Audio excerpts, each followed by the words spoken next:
I'm Harriet Hamasi. I am Dean of the Library, and this is my very first Gstalder lecture.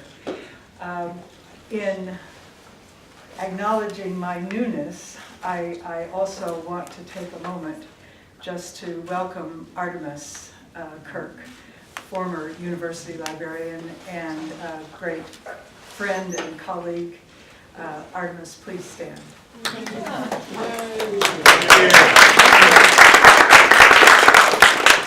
here with her husband, John, who I'm told is also a librarian, though he pretends not to be. It's a pleasure to welcome you to this evening's event. And in a way, I'm not sure event is the right word. You are aware that this is an annual lecture honoring the life of Ellen Catherine Gstalder. Ellen's mother and father, Bobby and Herb, of course, are here tonight. Many of you know them. You know them much better than I do. I've met Bobby tonight for the first time, and I've seen Herb a couple of times, I think, and talked by phone. They're here with a number of family members who have gathered to join us in this event and to hear our distinguished speaker, and of course to honor Ellen's memory. I'd like for the family members to stand, if you don't mind.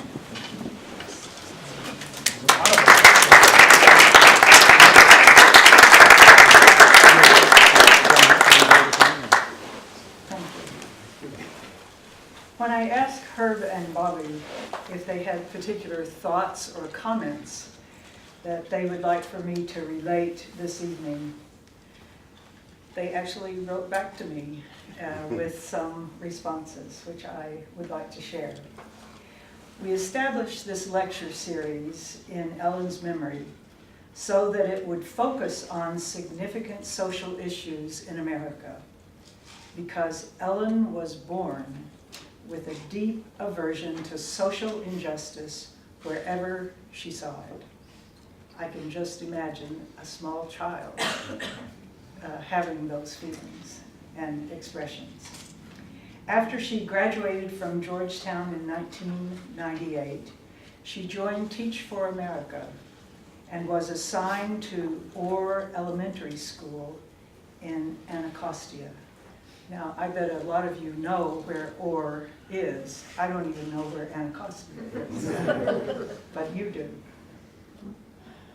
At the time, Orr was a completely segregated school, and Ellen was the only person in the school who was not African American. She continued there as a teacher for 2 years after the Teach for America program ended. She was incensed by the lack of funding for Orr, no librarian, an 18-month wait for special education, and just one phone in the school. I'm sure there were many more lacking elements as well. However, she was most upset by the lack of nutrition provided for the students. The lunch vegetable was often what? Ketchup. Ketchup. Ellen was diagnosed with leukemia while teaching at Orr, and she had to leave teaching. But during periods of remission, Ellen studied for a professional chef certificate at the Institute of Culinary Education in New York. She planned to change the nutrition available to public school students and had been accepted into NYU's master's degree program in public health education.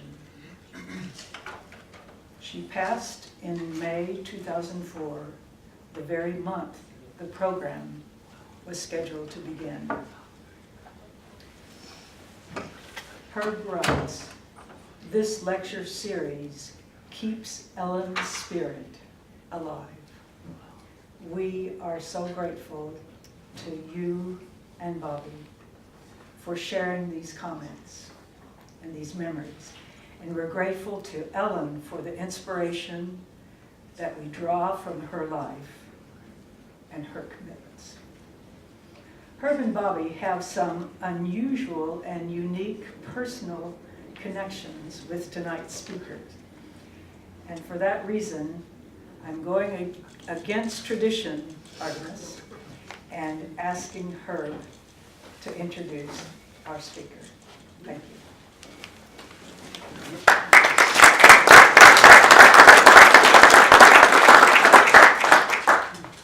I think as most of you know, we are Bobby and Herb Gstalder. And I want to thank you all for coming to this lecture in this series that we endowed in our daughter's memory. We do not normally introduce the speaker. It is enough for us that you are all here at this living memorial for our daughter in the place that she loved.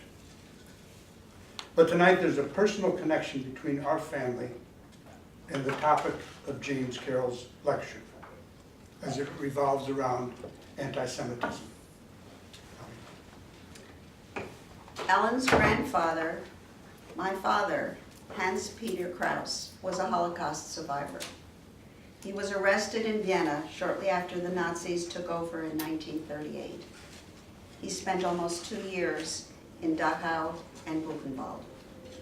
Through my grandmother's efforts, he was released in 1940, but he was expelled from Austria and all his property was confiscated.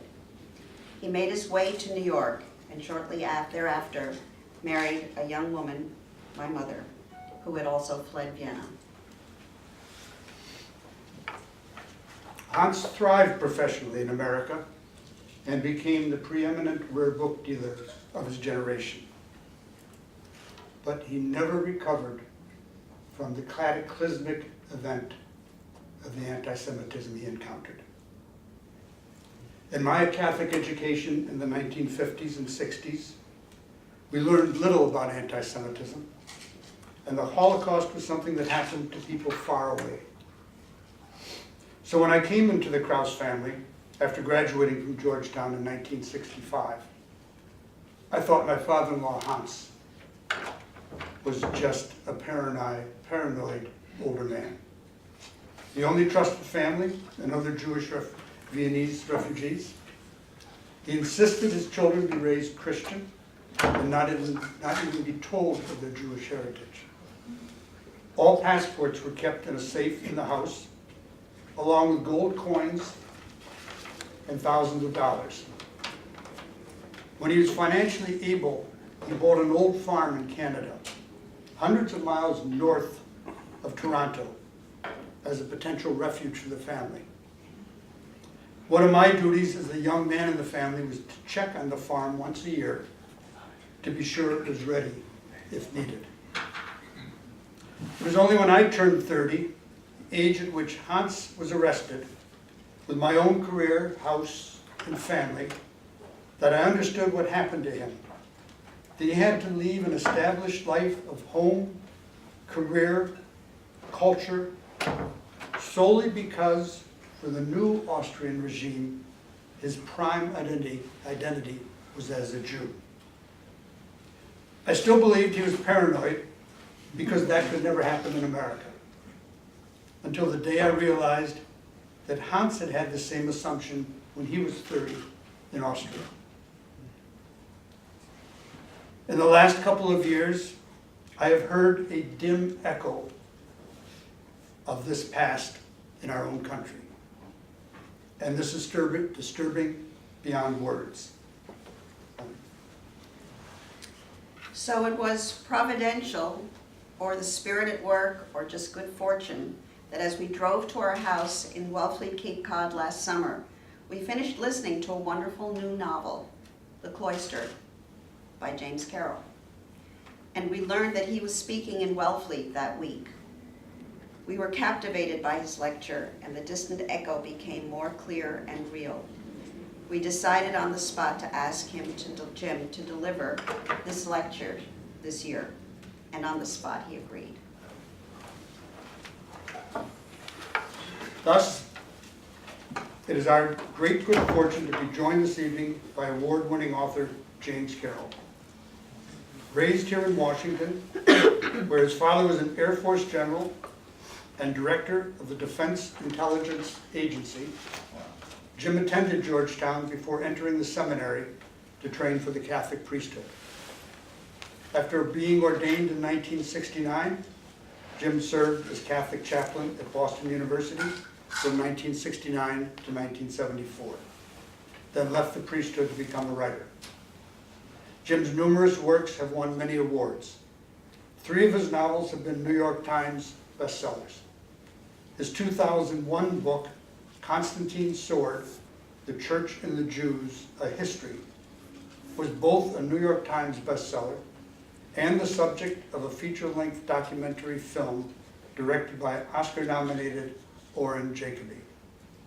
The film was named a critic's pick by the New York Times, as well as the best documentary of 2008 by Film Comment. In 2002, Jim published Toward a New Catholic Church, The Promise of Reform, and in 2004, Crusade, Chronicles of an Unjust War. In 2006, he published House of War, The Pentagon, and the Disastrous Rise of American Power, which the Chicago Tribune called the first great nonfiction book of the new millennium. His writing also appears frequently in the New Yorker. Jim holds honorary degrees from, among others, the University of Massachusetts at Lowell, Suffolk University, Brandeis University, Lehigh University, and Claremont Graduate University. We are pleased to present James Carroll to deliver this year's Ellen Catherine Gstalder Lecture, which we wish to dedicate to Hans Peter Krauss in our belated recognition that he was judicious, not paranoid.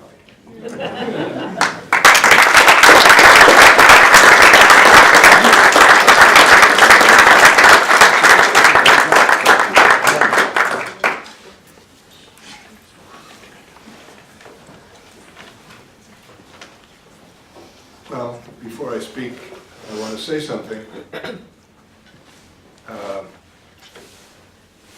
What is there to say to that powerful establishing of the context for this event? Thank you so much, and I join you in remembering with respect and gratitude your daughter Ellen and your father, Mr. Krauss. Thank you for making them both so vividly present to us this evening. And of course, I have to acknowledge the special pleasure it is for me to be here. Herb and I didn't overlap quite. He's class of 65, I would have been class of 64. But because I was over-attached to the Georgetown Library, I came here to brood. And my brooding in the library, which in those days was over in Healy Hall, and in Doldrum Chapel, took me away from Georgetown after 1 year. But it's the place in which my heart first opened, and I think of it with gratitude.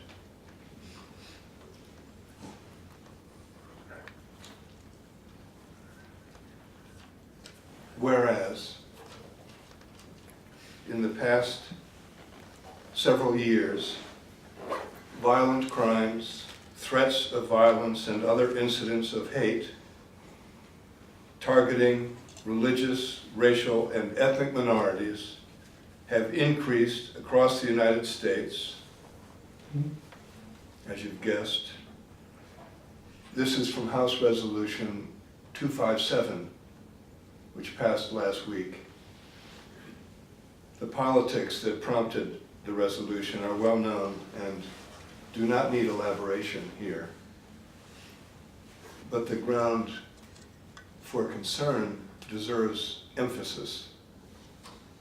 Whereas in 2017, there have been more than 100 reported bomb threats against Jewish community centers, Jewish day schools, and other Jewish organizations and institutions in more than 38 states. Whereas, in 2017, Islamic centers and mosques have been burned in the states of Texas, Washington, and Florida, and Jewish cemeteries have been desecrated in the states of Missouri and Pennsylvania. Now therefore be it resolved.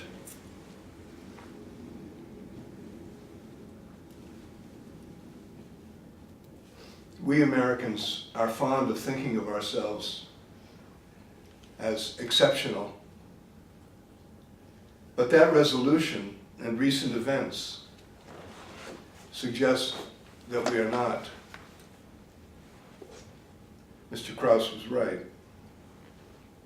As the pillars of liberal democracy shake across Europe, we find them shaking here too, with our own flirtation with fascism and our own white nationalism and our own scapegoating of immigrants and our own Islamophobia, our own science denial, our own absolutizing of tribal divisions, our own recent manifestations of the oldest hatred, anti-Semitism.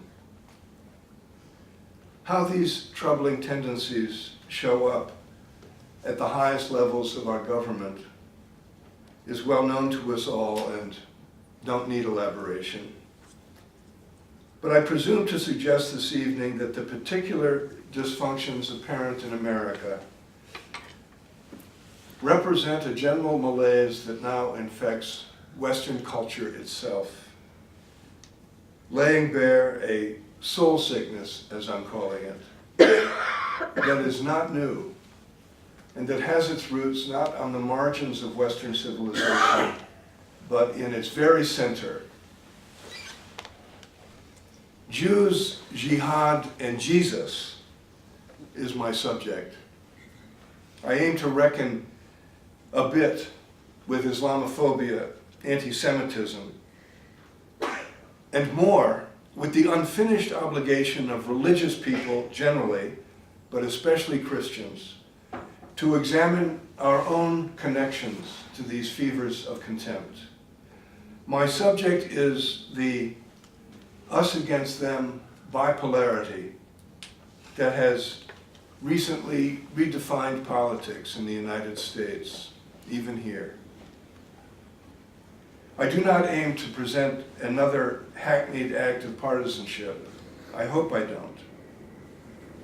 But I cannot address the subject without observing how the movement that now controls the levers of supreme American power defines itself positively by defining the other negatively. Muslims, Mexicans, women, migrants, African Americans, the intellectual elites, urban dwellers, people in the country, you name it. We know who we are and what we are worth by contrasting ourselves to others who are worth less. The trick is to take the venality of a small number of members of the despised groups, of a despised group, a few Mexicans who commit violent crimes, a few Muslim jihadists who carry out grotesque barbarities, and apply them to the group as a whole. Build a wall against all Mexicans, ban all Muslims. But our president did not invent this universalizing positive-negative duality, and that must be emphasized. We're easily able to let go, to lose sight of it. Our president did not invent this us against them duality any more than the xenophobic demagogues of contemporary Europe did.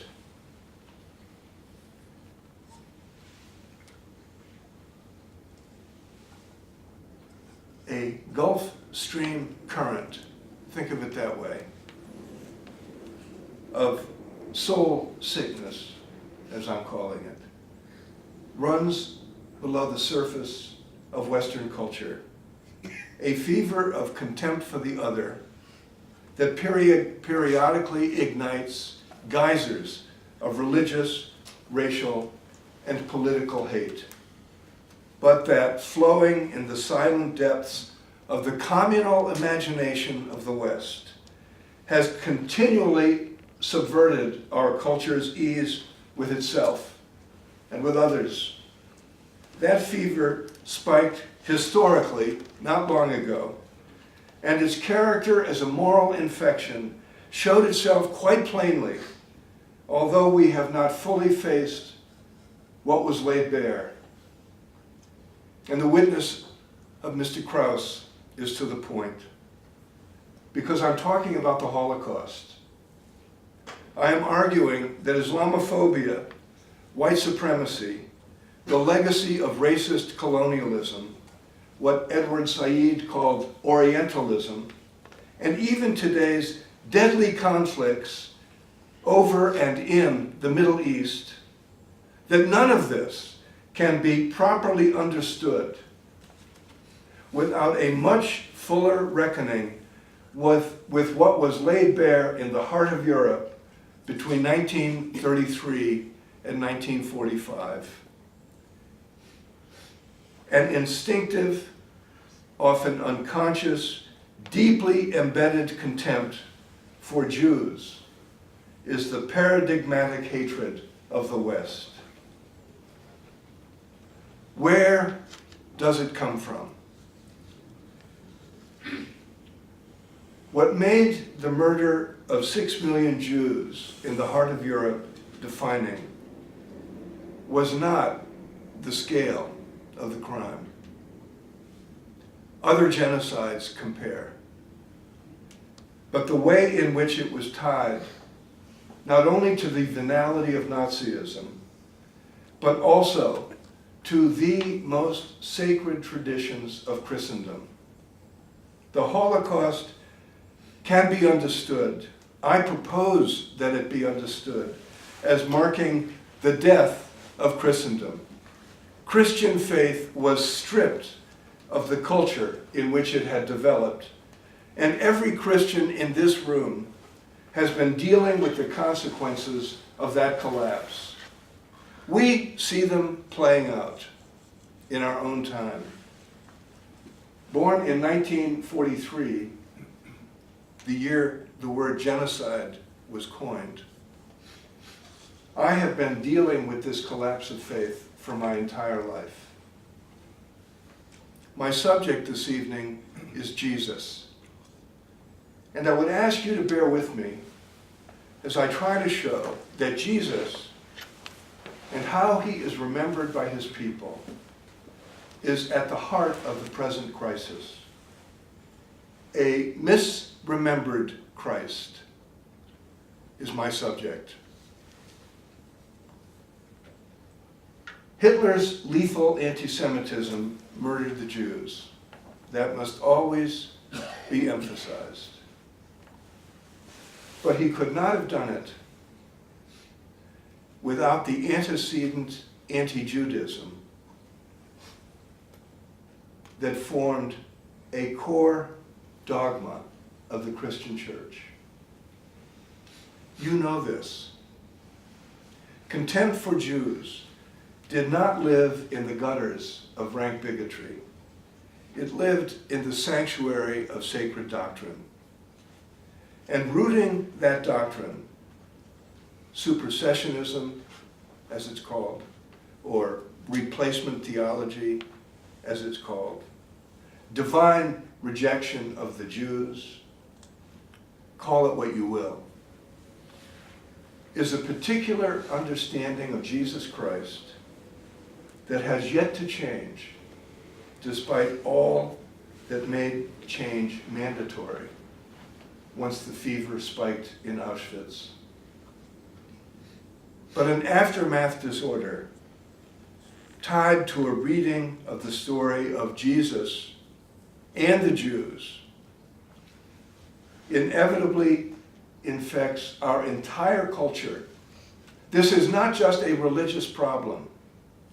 People who think they have left behind the infection of anti-Semitism by abandoning faith in Jesus where it seems to have begun, as well as secular people and scientists who never had any truck with the faith to begin with.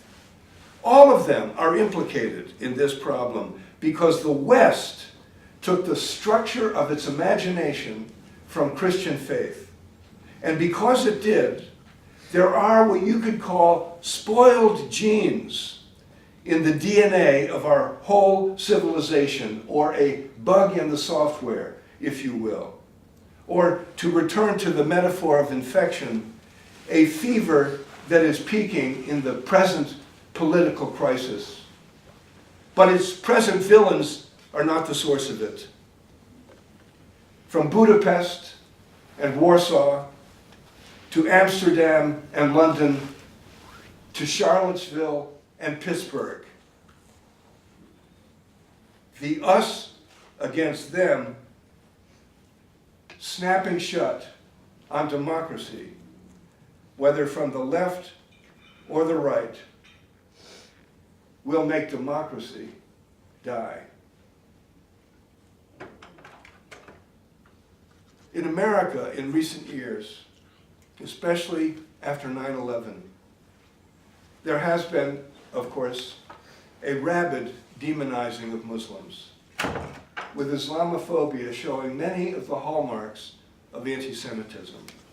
I will return to that in a moment. But to repeat, the primordial us against them of Western culture is the church against the synagogue. After World War II, the Christian church, speaking of the denominations generally now, did indeed begin to confront the facts of its ancient complicity in the demonizing of Jews. And thank God Christians did this. And that came about especially through 2 generations of Jewish-Christian dialogue. The worst old manifestations of anti-Semitism have been renounced, which is a great treasure of the post-World War II era. And there have been heroes of that dialogue here at Georgetown. You know them. And an instance of the importance of that dialogue is this lecture tradition established by Herb and Bobby in memory of their daughter Ellen. And that, of course, is why I am moved to be here, lifting up her memory with you. As a result of that precious post-Holocaust Jewish-Christian encounter, structures of Christian Jew hatred, especially the Christ killer slander, but also bigoted stereotypes and triumphal superiority claims by the theologians of Christianity, most of that has been dismantled, which is a kind of astonishing accomplishment, enough almost to make old Catholics believe in the Holy Spirit. But a broad assumption took place among Jews and Christians, both that the new civility, being nice, was enough, and that as anti-Semitism, at least in the nations bracketing the North Atlantic, was left behind. What you used to think. Periodic manifestations of Jew hatred, such as were showing up in Europe and even in America, have been taken until recently to be exceptional and mostly counted as backwash from the Israel-Palestine war, and coming mostly from Arabs and Muslim people, not really from the West. This is wrong, as ancient tropes of anti-Jewish contempt are showing up more and more and reveal The Jews will not replace us. Where did that come from? Buried in the subconscious of Europe and America too is a structure of imagination that still pits Jews against others, precisely because the religious imagination of contemporary post-Holocaust Christianity still pits Christ against the Jews. Yes, there's a willingness to see Jesus as Jewish, or at least as Judean, but Christ is another matter. It is not enough to reckon with the racial anti-Semitism that bedevils us. Religious anti-Judaism must be far more fully confronted if anti-Semitism is ever to be fully vanquished. And not only anti-Semitism, but the whole structure of a God-willed, us-against-them imagination that readily extends itself to Muslims. The opposite of anti-Semitism is not philo-Semitism, but pluralism. And there is the danger. A certain theology of Christ, drawn from a specific reading of the Gospels, even in the secular age, and implicating wholly unchurched persons as well as believers, lurks just below the surface of Western culture as a kind of leftover depth charge. It is as yet unexploded, but it is threatening all that makes pluralism possible. And yes, when it comes to that threat, Jews are still the proverbial canary in the coal mine. How Jesus was memorialized by his early followers, how he was thought of by the fathers of the church, and finally how he is explained by preachers right to this day, effectively dooms the Jewish people by putting them permanently on the wrong side of this deadly polarity, the church against the synagogue. It is still at work. That's my argument. Jews fix the negative pole against which its foil can be set as positive. This profound oppositionalism calls to mind the duality that some track to structures of the brain or other givens of the human condition. But I'm talking about something different and specific, because claims made for this duality are that it is willed by God. In the Gospels telling, the Jews murdered Jesus, earning them vilification as the deicide people. You know this. Deicide is a cosmic crime, impossible to adjudicate. Matthew's Gospel has the Jews cry out, "Let his blood be upon us and upon our children." And so it has. And the charge will be lodged again during Holy Week next month in Christian churches all over the planet. Most people today assume that this primordial blood libel, for that's what it is the inciting source of anti-Judaism. And they are relieved to know that post-Holocaust Christians have worked hard to renounce it, renouncing the deicide charge, renouncing the Christ killer charge.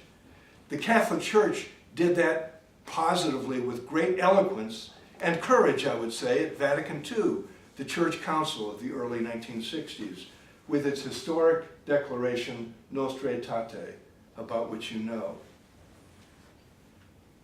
But ecumenical complacency is wrong, since the Christ killer charge was only part of the problem. Less sensational, but perhaps even more damaging and still unreckoned with, and here I come to my main point, was the portrayal of Jesus in the Gospels as if he were some kind of Gentile.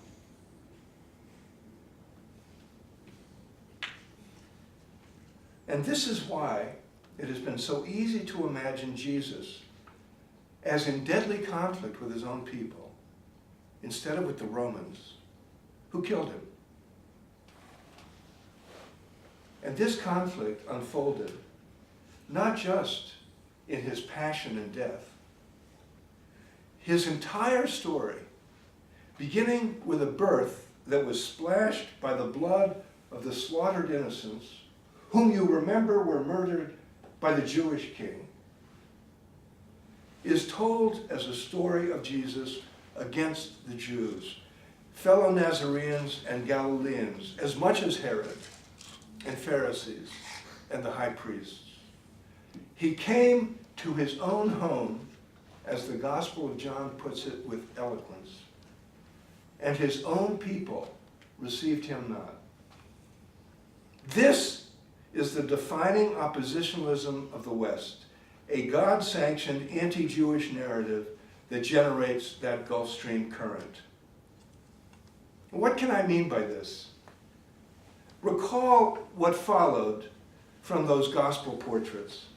Negative-positive bipolarity so gripped the mind of Christendom that eventually it licensed the Crusades, with Muslims being paired with Jews as Europe's negative other. Across the centuries of that holy war, the infidel far away, as Muslims were called, was the external enemy, while the infidel near at hand was the enemy within, the Jews. A double threat against which the evolving culture of Latins and Franks and Anglo-Saxons erected its stoutest bulwark. We simply cannot understand the frenzy with which the American consensus responded to the terror attack of 9/11 by leaping to demonize all of Islam without reference to this history. When President Bush offhandedly christened his war on terror as this crusade, he was accidentally bringing forward to the present this very past. And the past, of course, as Faulkner said, is never dead. It isn't even past. In relation to the Jews, medieval crusading fervor sparked a new impulse to bring about the conversion of Jews, because they had been defined as the witness people and therefore as custodians of the ancient messianic hope on which Christians based all of their claims for Jesus. The Jewish refusal to affirm those claims was taken as a mortal threat to the truth of the gospel itself. You say that Jesus fulfills Jewish hope, but Jews deny it. Then how can it be true? A question that cut to the quick of Christian confidence in Christian faith.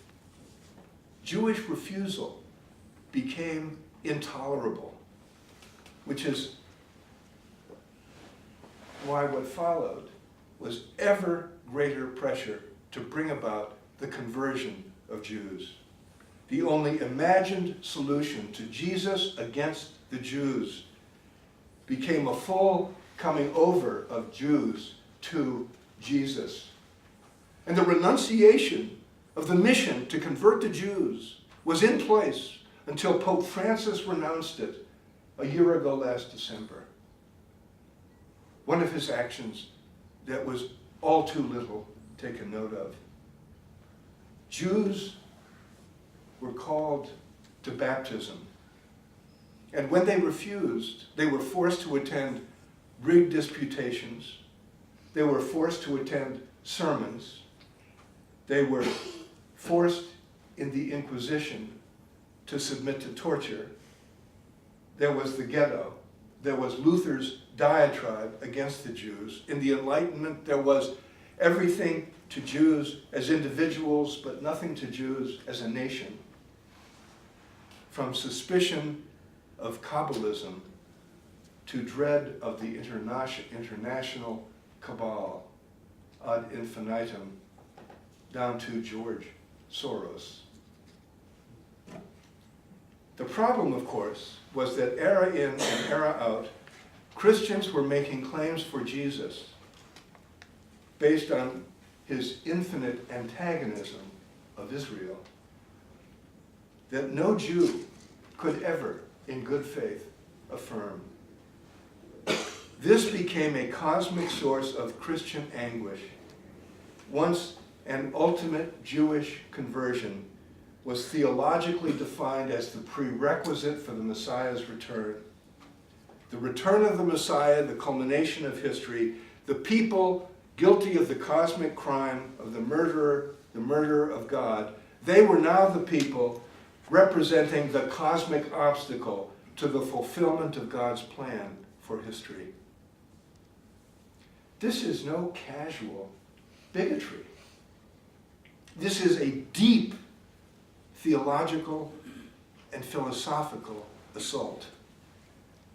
In the era of the Inquisition, the various forms of coercion, of course, led eventually to many Jews undergoing baptism.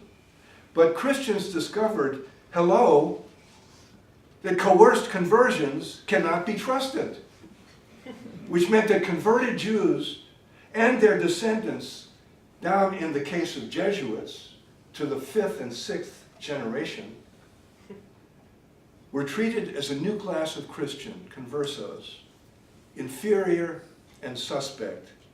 Baptism was no longer the sacrament of full and equal acceptance into Christendom. Blood purity laws denigrating converts and their descendants were passed in the municipalities and in the church, including the Jesuits, and all at once, religious anti-Judaism morphed into biological anti-Semitism. This is the mutation of history. Religious anti-Judaism morphs into biological anti-Semitism. The mad Christian impulse to convert Jews and the fury that arose when Jews refused to convert enacted not just pillars of anti-Semitism, but also underlying structures of biological racism, ultimately of white supremacy and the Western contempt for others, for, among others, Muslims and Arabs, that define so much of the West's political and military agenda today. And it is essential to have in mind when all of this happened. The totemic date of 1492, the year of the Great Expulsion from Spain, Jews and Muslims both, and the year of Christopher Columbus. As the so-called age of exploration dawned, with Europeans setting out in those cross-emblazoned caravels, this binary ontological antagonism unleashed conquistador fervor in the name of Jesus Christ, and indigenous societies everywhere were forced into the derived oppositionalism of biologically superior people against genetically inferior people, a conflict defined as white-skinned people against people of color. White conquerors sacralized their bloody impositions on colored native in the same sign of the cross that had been used as a sword against Jews. Anti-Semitism was thus the template for European and American racism.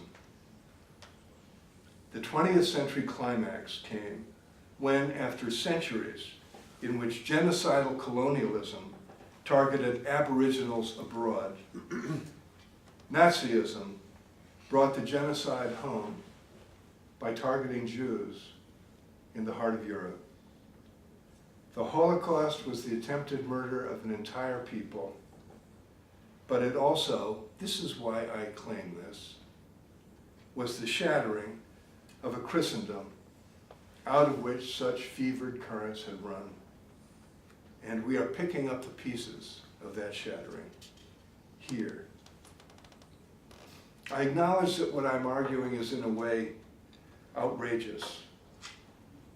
A decidedly modern crime, and a whole web of crimes attached to it, was the denouement of an ancient tragedy whose hero was Jesus, but Jesus perversely misremembered. and the misremembering is still at work. Our view of Jesus must come into focus around a new organizing principle. Nothing we say or believe about Jesus can be allowed to exclude the authenticity of his profound and permanent participation in the life of Israel. He came into his own, and his own knew him not? No. The only people who knew and loved Jesus in his lifetime were Jews. As regularly as he breathed oxygen, Jesus took in God's saving history. At least once a year at Passover, his attention turned to the temple for burnt offerings of animals while psalms were sung. He observed purity, and he revered the temple. If, as most Jesus historians assume, he enacted a cleansing demonstration of some kind there, it was not an attack on the purity system of the temple, much less on the greed of money changers, as the Christian imagination has it. It was a defense of the temple system. Jesus was not to be imagined as a pretend Jew, any more than he must be imagined as a pretend human being. He preached the good news of the love of God, yes, but he preached it from within Israel. God, who is like a father, yes, but like the father of Israel. He preached not a New Testament God of love in opposition to an Old Testament God of judgment, as the Christian imagination has it, but the one God, the God of Israel, pure and simple. In other words, the interruption of history that was the Holocaust, together with insights born of the post-Holocaust Jewish-Christian dialogue, are our opportunity to repair this terrible mistake about Jesus, our opportunity to engage in a deeper reimagining of Jesus Christ than has yet occurred. I am suggesting that the Holocaust provokes a major re-envisioning of Jesus that requires a return to the origins of the Christian movement, the time when a grave mistake in memory was made.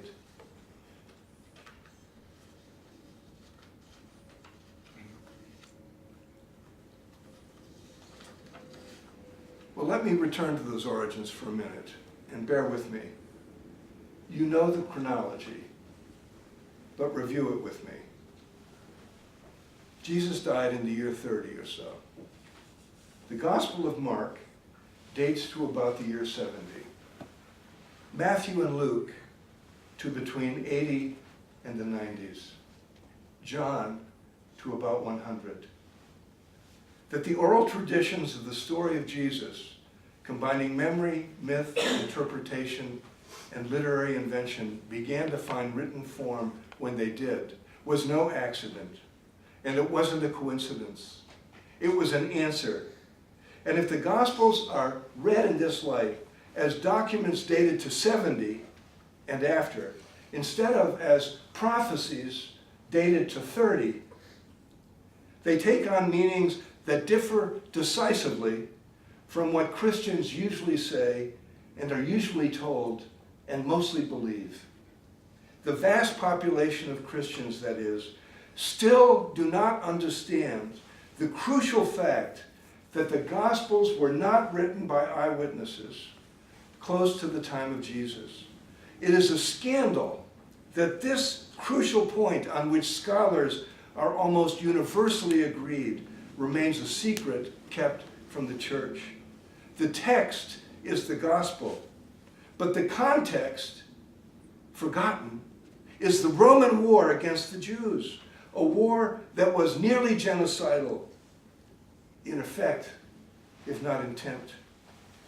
After the Roman assault on Jerusalem and the temple in 70, with the slaughter of hundreds of thousands of Jews and the absolute destruction of the sacred center of Jewish life, which had focused the hope of Israel for 1,000 years, the temple is gone, created a profound religious crisis for every Jew. What is it to be a Jew without the temple? What is it to be a Jew without the temple? 70. Speaking generally, the group of surviving Jews that evolved into what we call the rabbis answered, and I propose this as a Christian reading, now the new temple lives on as law observance and Torah study, Shabbat, and kosher. Other surviving Jews, the Jesus people, answered, now the new temple is Jesus himself. Destroy this temple, he is remembered as saying, and in 3 days I will raise it up again. He was speaking of the temple that was his body. And as imperial violence often does, think of British imperial violence and what it did in Israel-Palestine, or in Northern Ireland, Protestant Catholic, or in the subcontinent of Asia, Muslim, Hindu. As imperial violence often did, the Roman war spawned a massive civil war among the oppressed people. Jews turning against other Jews instead of against the transcendent Roman Empire. The record of that antagonism, Jew against Jew, is the Gospels. Or rather, one side of that antagonism is the Gospels, which are not just wartime literature, they're the literature of a civil war.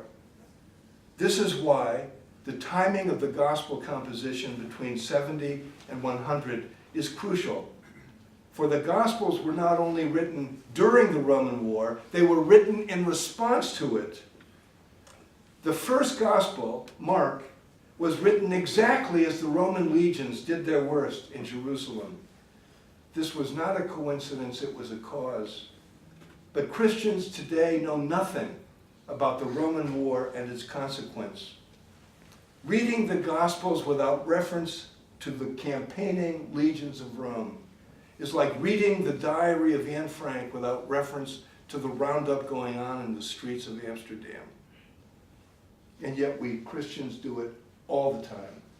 The trauma of the Roman war, simultaneously an intra-Jewish civil war, shaped how Jesus people misremembered their Lord. They remembered him as on one side of that civil war,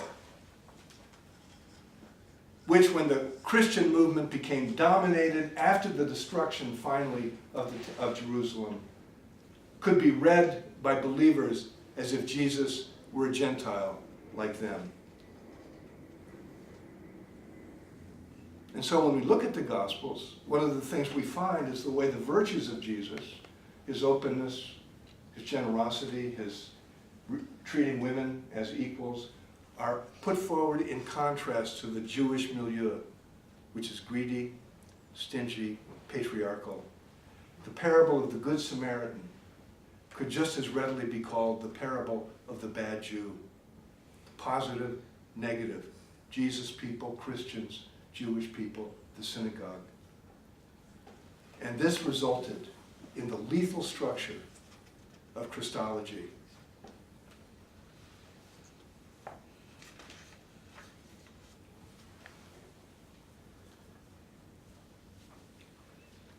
This shows up still in the ways Jesus is used against all kinds of antagonists. Against women or the sexually marginal, but also against modernity and science. The transformation of our memory of Jesus is the task before Christians now. This is a Christian problem. How would it begin? Jesus was not a Jew. That's the lie that must be banished. Jesus was not a Christian. Period, full stop. What would follow from that? Nothing less than the destruction of the binary mindset that springs from Jesus against the Jews, and that lives on as a bug in the software of Western civilization. Jesus against the Jews gives us gospel against law, grace against judgment, mercy against condemnation, New Testament against Old Testament, the church against the synagogue, the Passover calendar against the Easter calendar, ultimately the Jewish God of revenge against the Christian God of mercy. Ultimately, the West against the rest.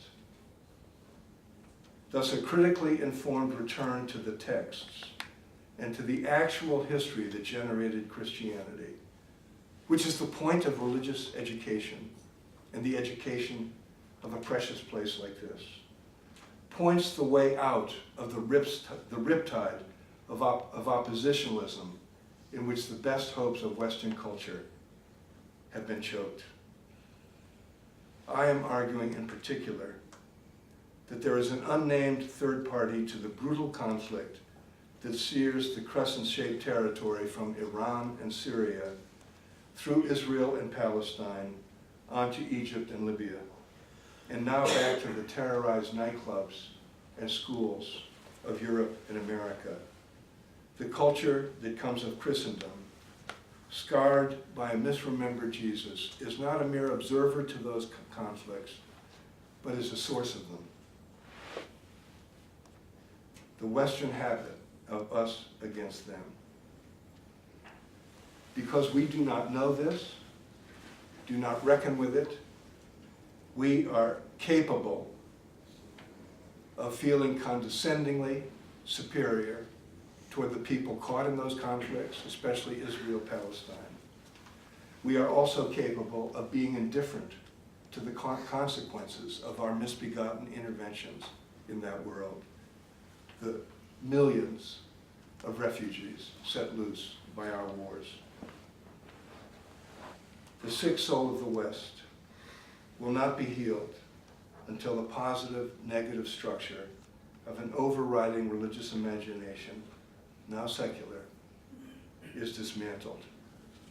Jesus Christ was wrongly yoked to the world-shaping moralism that set this in motion. This was the second crucifixion that put his own people on the cross, and then legions of others, all in the name of divine, sacred power. And now on that cross is the earth itself, as the bipolar imagination of Christendom, with its suspicions of science and its otherworldly complacency, continues to define culture even as we are confronting the extinction of the species owing to environmental degradation. So all of this presents an urgent new agenda, not in general, but in particular, for a new Christology. I have offered here a decidedly Christian view of the problem, I admit it. Yet all of this presents an urgent agenda for every religion.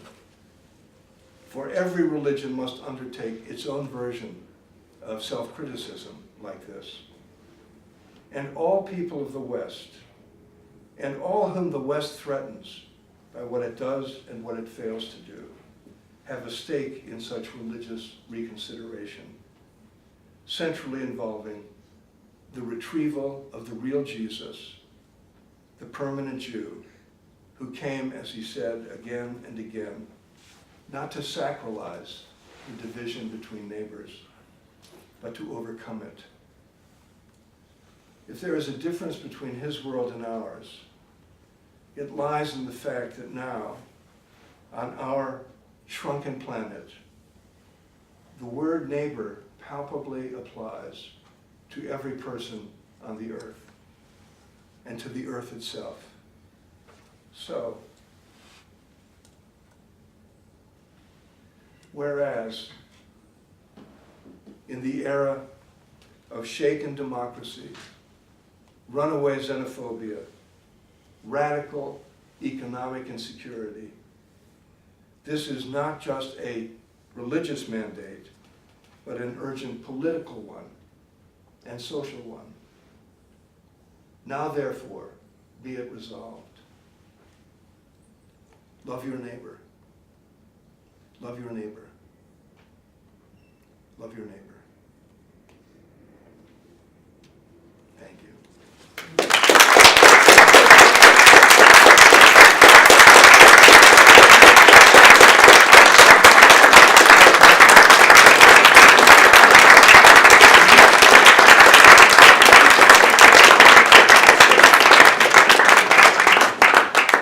So we have time for a couple of questions. If anybody would like to ask our lecturers some questions.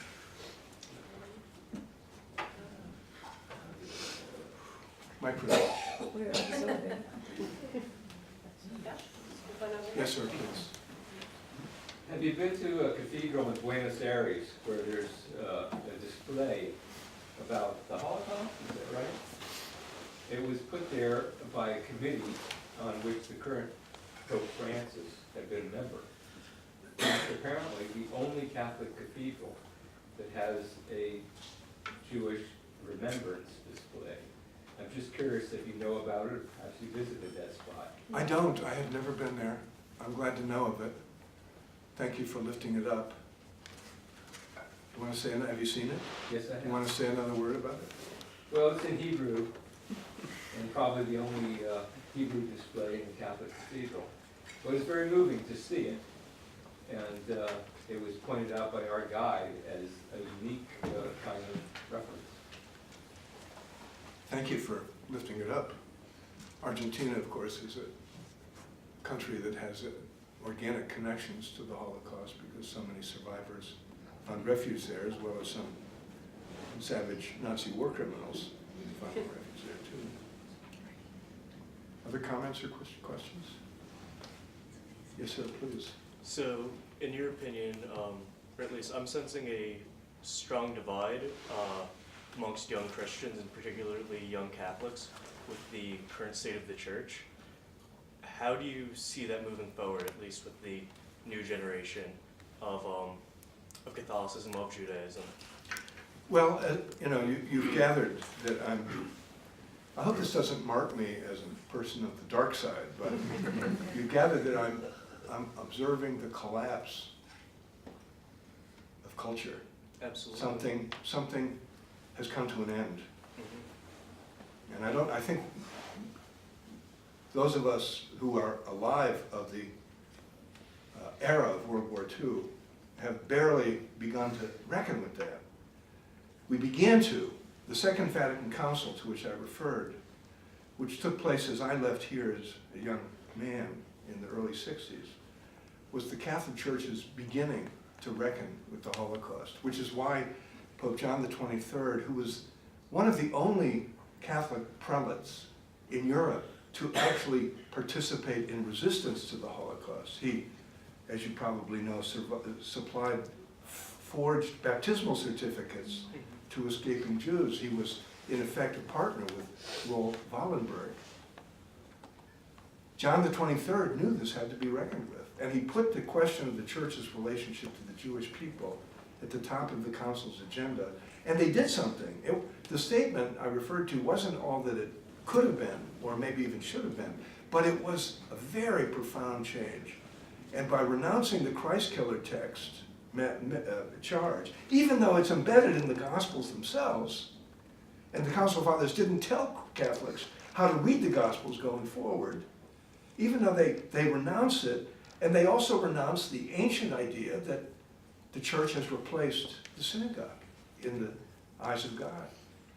Those two changes go so much more deeply into the structure of the Catholic Christian imagination than anything having to do with sex. Can the Church ordain women? Can the Church ordain married men? These questions that seem like such obstacles to change, obstacles to reckoning with the profound crimes of clericalism, the rape of children, those questions are do not go nearly so deeply into the Catholic culture, doctrine, tradition than the Church's relationship to the Jewish people did. So that's an example of the kind of change that can happen, and it can happen quickly.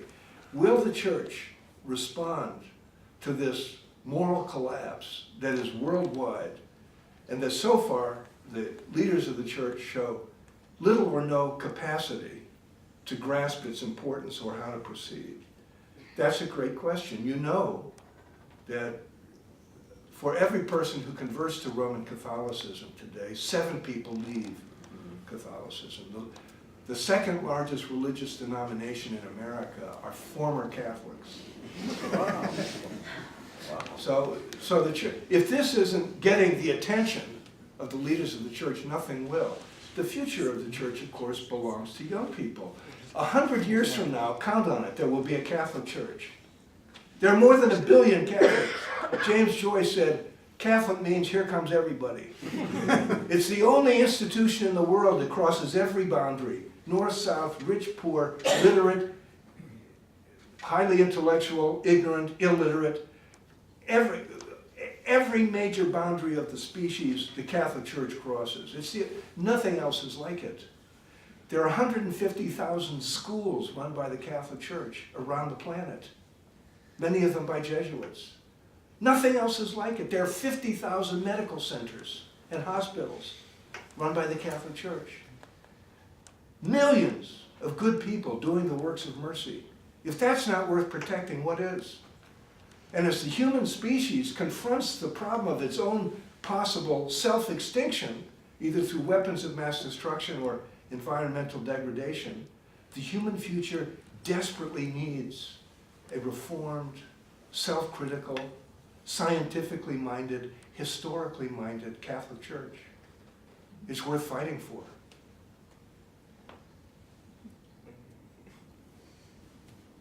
It's worth criticizing. Other comments? Yes, sir. As a member of that second largest denomination that you just referred to, I don't know whether you've been following the crisis in the Labour Party in the UK on the anti-Semitism front and the emergence of anti-Semitism as a phenomenon of the secular left. Yes. In the UK and I think more widely in Europe. Their explanation is that it's not anti-Semitism, it's simply anti-Zionism. Yes. It connected entirely Yes. with Israel Yes. and the policies of the current Israeli government. Yes. I've discussed this with many Jewish friends in the UK, and that's not the way they see it at all. They see it as very much the re-emergence of what you call, I think, the paradigmatic hatred in Western civilization. I just wondered, do you have any thoughts on that? I do indeed, and it's an inch below the surface of what I've addressed. Because people broadly are historically ignorant, people with a kind of knee-jerk anti-Zionist impulse are making a category mistake because they think the Jewish return to Israel, celebrated especially by statehood in 1948, is an instance of Western colonial oppression on people abroad. It's just like white people going to North America, Portuguese people going into Africa and enslaving natives. It's just another instance of that. If that's what Zionism is, we would all oppose it. That's not what it is. People don't understand what it means. That it's true, it's a long time ago, but it's yesterday. That first the Roman Empire and then the Christian Church made as a position of ideological affirmation the necessity of Jewish absence from the Holy Land. Rome banished all Jews, as punishment for their rebellion in that war, in which more than 1 million Jews were killed. Think of it, probably as a proportion of Jews living then, the Romans approached Hitler's ratio of 1 in 3 Jews dead. But also banished. The name Jerusalem ripped off the maps. And when the Christians, when Constantine becomes a Christian and the empire becomes the church has a theological need for the absence of Jews. I told you, We're desperate to prove the truth of our claims over the Jews who deny them. And one of the ways we prove them is by saying, look at the Jews. They're wandering people, homeless. They have no place where they can claim to be at home. That's God's punishment for their having rejected Jesus. Christianity decreed a theological value in Jewish absence from the Holy Land. And mostly from then on, they were. Dribs and drabs over the years, when Muslims were in charge of Jerusalem and Palestine, Jews were welcomed back, oddly, where they lived as a minority, not treated as equals by any means, but they were allowed back. In 1948, the reversal, the historic reversal of that theological denigration took place. And it was a triumph. After 1,000 years of saying, next year in Jerusalem, not 1,000 years, 1,700 years, next year in Jerusalem, Jews in shtetls in Poland in the Middle Ages prayed for good weather in Galilee. Excuse me. The investment never broke. The Holy Land became imagined, and the invention of Jewish imagination is part of the story, of course. But when it came time for the people to take refuge after the genocide in Europe, it was the most normal thing in the world to return to Israel, join the Jews who were there, who'd been coming back since Zionism became a powerful movement in the late 19th century. It's not colonialism. From the Palestinian side, it feels like colonialism. And when you get right-wing, triumphalist, militarist, unjust governments in Israel, this problem becomes exacerbated. So the Netanyahu government is an anti-Semite's dream. Because Netanyahu's policies, which invite savage criticism, because they are so unjust, confuses people who don't know the history. How can I criticize Netanyahu? Hello? Netanyahu's thrown in with the Republican Party in this country. Netanyahu's invited Democrats to think badly of Israel. You remember when the Republicans invited him to address a joint session of Congress over the objections of the Obama administration? The Secretary of State boycotted the speech. Think of it, the Secretary of State was not present at a joint session when a head of state addressed it, and criticized the Obama administration's policies. So criticizing Netanyahu is essential for a democratically minded small d person. And no one is more critical of him than the peace-minded people in Israel and most Jews in America. So that's not anti-Zionism. I'm a Zionist myself. If a Christian can be a Zionist, it's like being a feminist. Can a man be a feminist? You know, do I accept the values of Zionism? Yes. Do I understand how Zionism, in tragic ways, has trapped itself in the cul-de-sac of an undemocratic society? Yes.